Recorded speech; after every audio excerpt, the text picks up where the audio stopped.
It is a truth universally acknowledged that a single man in possession of a good fortune must be in want of a wife.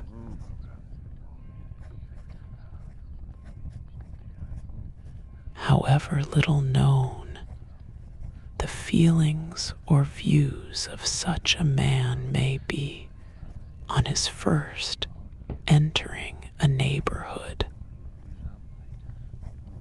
this truth is so well fixed in the minds of the surrounding families that he is considered as the rightful property of some one or other of their daughters.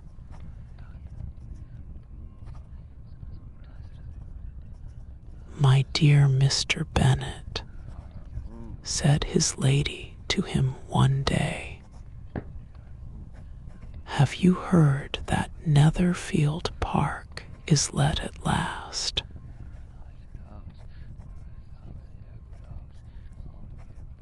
Mr. Bennet replied that he had not.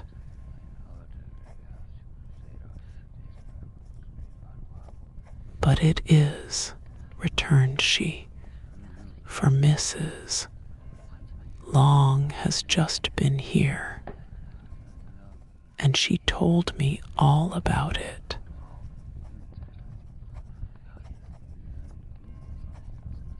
Mr. Bennet made no answer.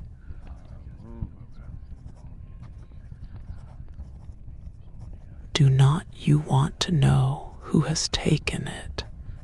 cried his wife, impatiently.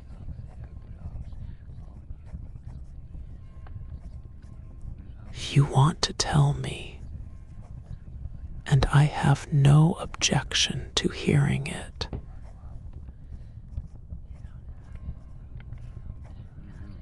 He came down to see the place.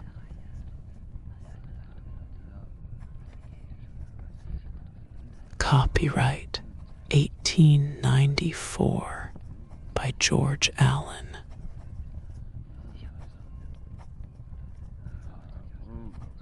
This was invitation enough.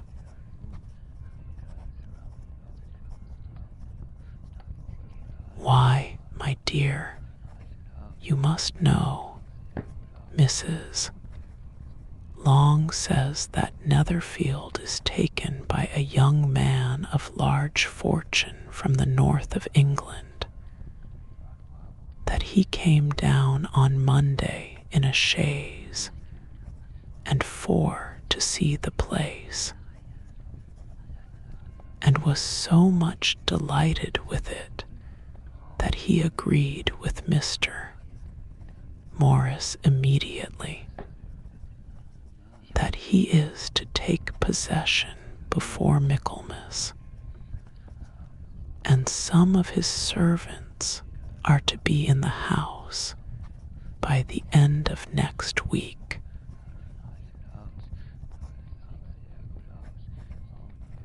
What is his name?"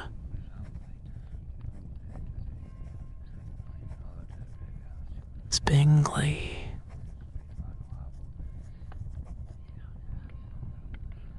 "Is he married or single?"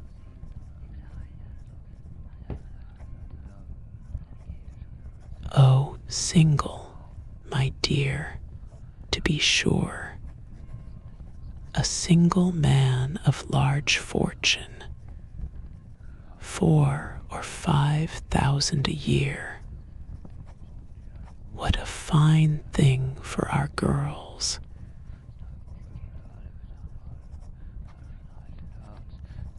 "How so? How can it affect them?"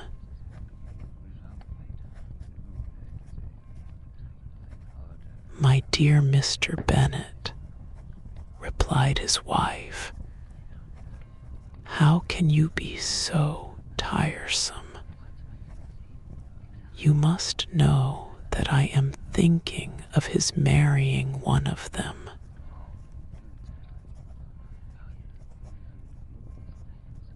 Is that his design in settling here?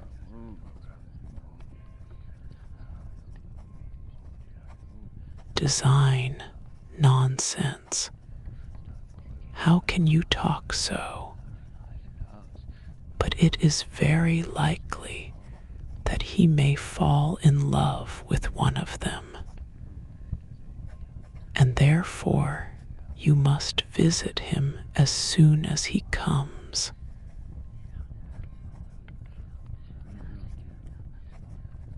I see no occasion for that. You and the girls may gore, you may send them by themselves, which perhaps will be still better. For as you are as handsome as any of them, Mr. Bingley might like you the best of the party.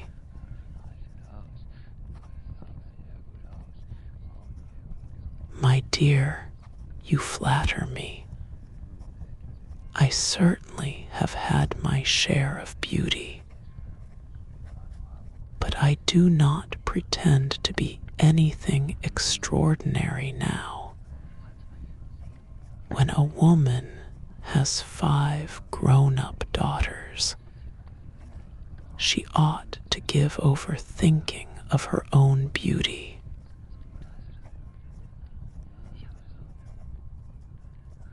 In such cases, a woman has not often much beauty to think of.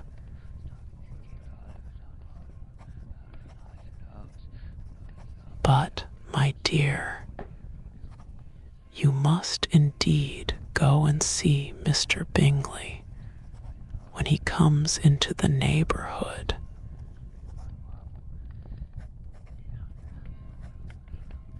It is more than I engage for, I assure you.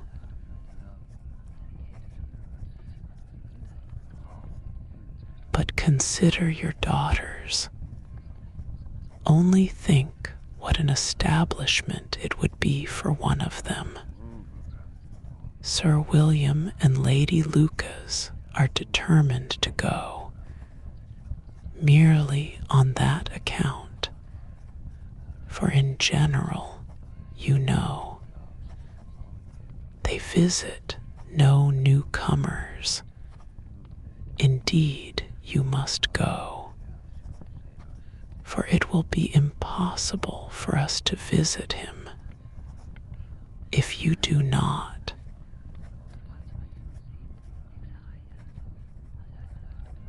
You are over scrupulous. Surely, I dare say Mr. Bingley will be very glad to see you, and I will send a few lines by you to assure him of my hearty consent to his marrying whichever he chooses of the girls. I must throw in a good word for my little Lizzie.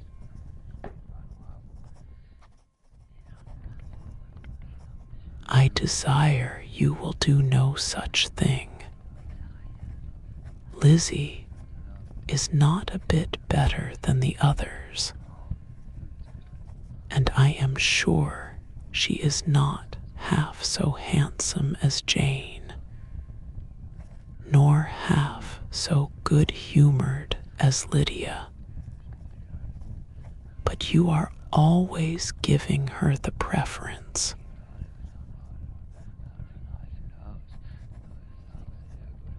They have none of them much to recommend them, replied he. They are all silly and ignorant like other girls. But Lizzie has something more of quickness than her sisters.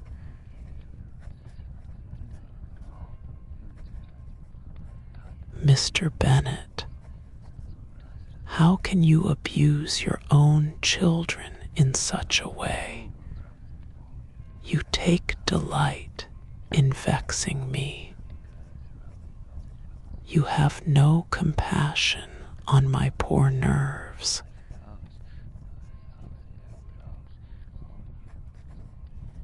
You mistake me, my dear. I have a high respect for your nerves. They are my old friends. I have heard you mention them with consideration these 20 years at least.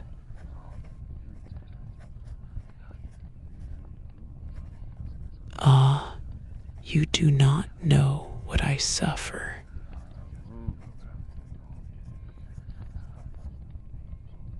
But I hope you will get over it and live to see many young men of 4,000 a year come into the neighborhood.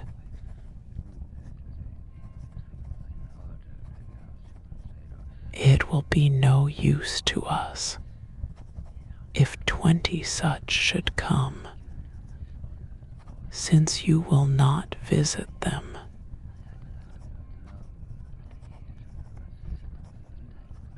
Depend upon it, my dear, that when there are 20, I will visit them all.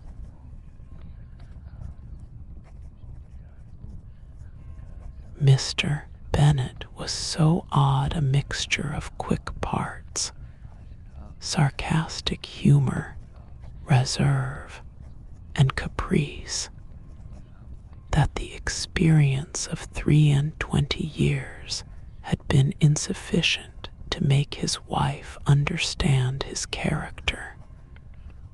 Her mind was less difficult to develop. She was a woman of mean understanding, little information, and uncertain temper. When she was discontented, she fancied herself nervous. The business of her life was to get her daughters married. Its solace was visiting and news.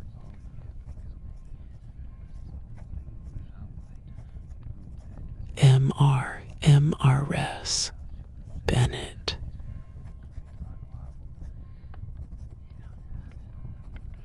Copyright 1894 by George Allen.